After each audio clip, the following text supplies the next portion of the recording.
LOL take two. LOL take two. LOL take two. Now listen.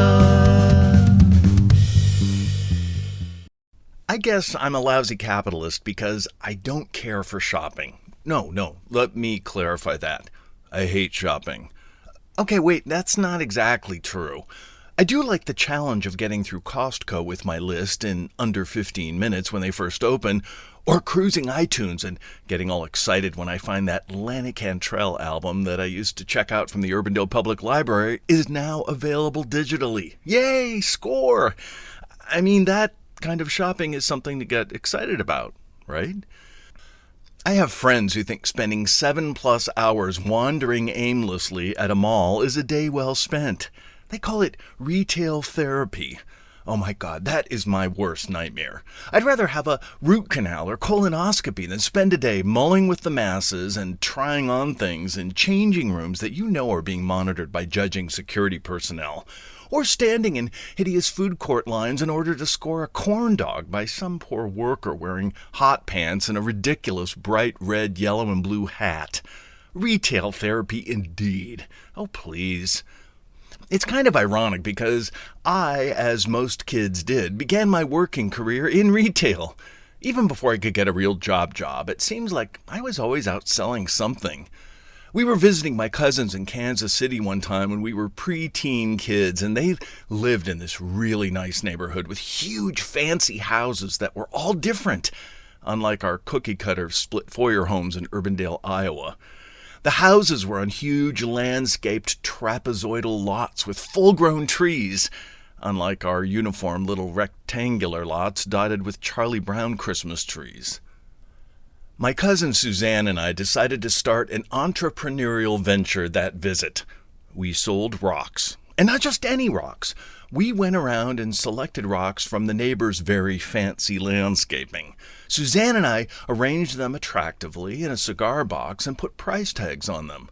We'd then ring the doorbell and say that we were selling rocks and ask if they would be interested. And, by the way, we just happen to have some that match the ones in your front yard. What a coincidence. We were adorable, so how could they refuse? Okay, call it extortion if you will, but we called it capitalism, and we sold a ton of rocks that day. It was great. We came back to my cousin's house with a cigar box full of cash and brash confidence from a day of hawking. My Aunt Lynn asked where we got all that money. When we proudly bragged to her what we had done, she was mortified that we had hit up her neighbors and took all of our money, saying she was sending it to the Catholic missions. Now, suddenly broke and back to spending our days playing the card game Pit, only integrating F-bombs when we dinged the orange bell, we realized we should have kept our big mouths shut. Ah, a valuable lesson in capitalism. You can make it, but don't be a jerk and brag about it. And talk about extortion. I should have demanded a donation receipt from my Aunt Lynn. When we had our theater company in my garage, we sold season tickets and even stock certificates to our company. The AV Theater was an acronym for my friend Tony's and my last names, and we put together a huge one-day event called AV Day. We sold tickets to a plethora of events that included a fashion show, a puppet show, viewings of 16mm movies we had checked out from the Urbandale Public Library. We sold popcorn and snacks and these incredible homemade donuts that my cousin Rachel was making in the garage.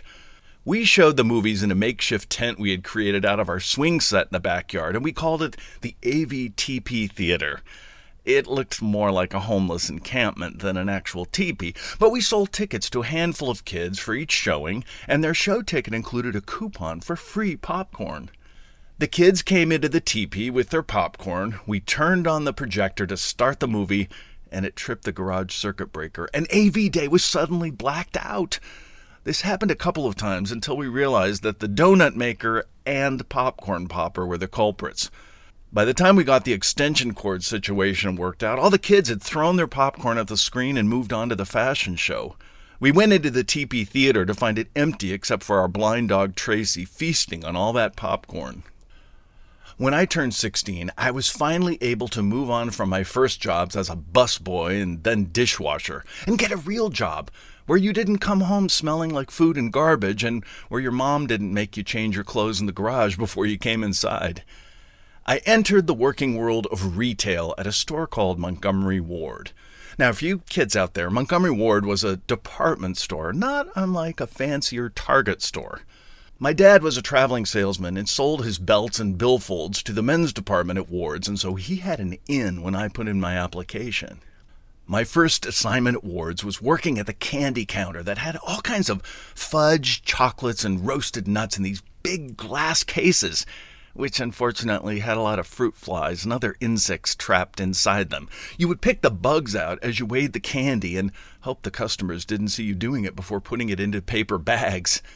That didn't last long, as soon I was moving on up to the fine jewelry department, which was a bit of an oxymoron for this store.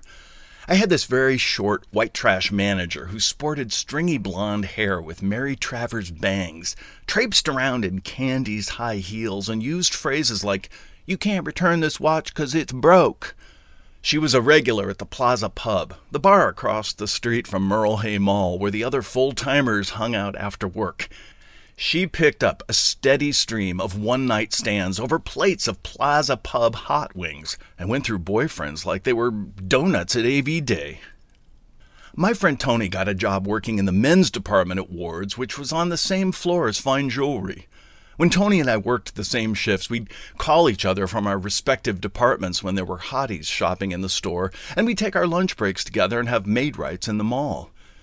Tony's department manager was this 7-foot gay guy who looked like RuPaul and who knew my dad as the belt salesman and loved telling me that he had the hots for my dad.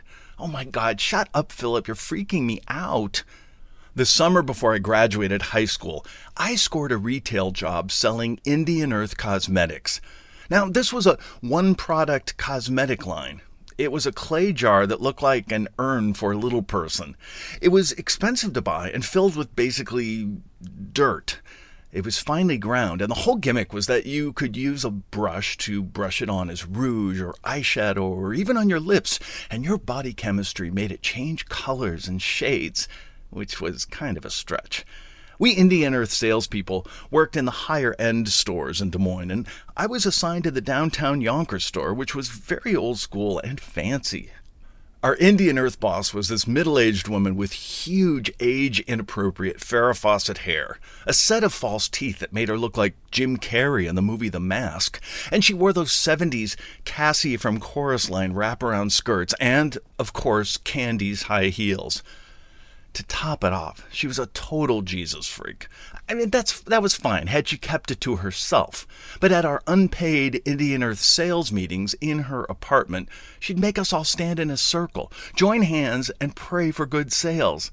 It was creepy, needless to say. She instructed us on how to approach customers by stopping them and saying, "Would you be my model?" And once we got them to sit down, we'd cover their faces with Indian Earth. We made commission on every jar of dirt we sold, and I made a lot of money that summer.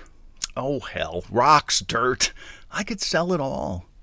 Another retail job I had in college was working at Dayton's department store in the fine china department. I knew nothing about fine china, as my roommates and I were eating off my Grandma May's old Corelware, which I inherited when she moved into Shady Pines. The best thing about downtown Dayton's was that I got a 25% discount at their restaurant, and they had the most amazing chicken salad. I think I lasted a month and a half on that job, which was a good thing because had I stayed and continued eating that chicken salad daily, I probably would have weighed 300 pounds.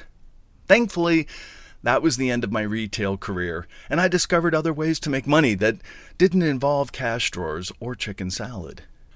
3 years ago, during the unfortunate rise of the Fourth Reich in the good old US of A, there was an article in the LA Times with a 10-point plan for dealing with being creative during these difficult times. Strategies ranged from acknowledging things are bad, disconnecting from social media, and unfollowing those constantly angry people who were wallowing in it, making space to create something daily, and to remember your creative work matters. Easier said than done, let me tell you. I mean, I was a relatively successful middle-aged adult and suddenly felt like I did when I was growing up in Iowa in the 70s with the bullying, the bigotry, and myopic worldview from which I had escaped and made something of myself. I had to find a way to channel my abject horror, and as a coping mechanism, I started telling these stories and getting them out into the world in the form of podcasts. Relating my Midwest past with where I am now and trying to make sense of it all really helped my mojo, and best of all, it seemed to make people laugh. I started doing them as one-offs, but then the response was so positive, I wrangled them into a podcast series and called it LOL Take Two. Bill came up with the title, and I love it. It's catchy. It basically sums it all up, laughing out loud again. And it's helped. I have friends who have caved into the angst and depression, and frankly, I will not go back to Iowa in the 70s. Nope, been there, done that. So retelling these tales has become a kind of retail therapy for me. Retelling the tales. Retail. Get it? My friend Chris, who's a wonderful supporter of the podcast, told me that she thinks the series title, LOL Take Two, stands for Lessons of Life Take Two. I really like that. I hadn't thought of it like that, but it's kind of gone in that direction. And had I not heeded that article and taken this road 3 years ago and stuck in there and followed through on it, I never would have discovered these stories. So no matter how crappy things are, reach out to your community and circle your wagons. There's almost always something you can laugh at.